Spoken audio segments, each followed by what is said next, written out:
First నుంచి ఇప్పుడు చూడాల్సిందే. నేను సడన్‌గా ఈరోజు ఫోన్ చేసి, ఆ! వైల్డ్ కార్డ్ ఉంది. ఈ వీక్‌లో నువ్వు రావాలి అని అన్నారనుకో. మా ఫ్రెండ్ ఇంటికెళ్ళి వైఫై ఆన్ చేసుకొని చూడడమే ఇంక తప్పదు. ఇప్పుడే రావాలి అంటే?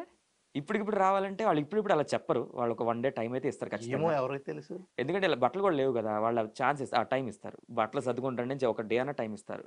ఆ డేలో ఆ డేలో కంప్లీట్ ఇంకా కూర్చొని ఆ 3 ఎపిసోడ్‌లు ఏదైతుందో చూసేస్తాను. ఓకే. యాహ్! చూద్దాం ఏమవుద్దో ఏంటో. ఓకే. ఈ 'బిగ్ బాస్' కాకుండా నువ్వు అడ్వొకేట్‌గా కూడా చేసావని యాహ్! యాహ్! చెప్పారు. అది మమ్మీ చెప్పడం వల్ల? అమ్మగారు అడ్వొకేటు. సో, అమ్మగారు అడ్వొకేట్ కాబట్టి నన్ను సిస్టర్‌ని కూడా చదివిపిచ్చారు. 1 ½ ఇయర్ బ్యాక్ అయిపోయింది. సిస్టర్ 1 ఇయర్ బ్యాకే జడ్జ్ అయింది. ఓహ్! ఆ! చెల్లి జడ్జ్ అయిపోయింది. ఇప్పుడు నేను అది ఎలాగో అయిపోయింది కాబట్టి మెల్లిగా నేర్చుకుంటున్నా. ప్రాక్టీస్ అంతా నేర్చుకుంటున్నా. మరి కేసేమన్నా ఏస్తావా నన్ను తీసుకోలేదని? లేదండి. వాడు 'బిగ్ బాస్' టీమ్ అనేవాళ్ళు మాకు తీసుకొచ్చి ఆపర్చునిటీ ఇచ్చారు. అగ్ని పరీక్ష వల్ల నాకు పాజిటివ్ జర్నీ వచ్చింది. బేసిక్‌గా 'బిగ్ బాస్'కొస్తే అందరికి నెగెటివ్ జర్నీ వస్తది. కెరీర్‌లు పోయినోళ్ళు చాలా మందున్నారు. లక్కీగా నాకు పాజిటివ్ జర్నీ ఇచ్చారు. నాకు ప్లాట్‌ఫార్మ్ ఇచ్చి ఇంత పేరు తీసుకొచ్చారు. 'బిగ్ బాస్' టీమ్‌కి థాంక్ యూ రుణపడి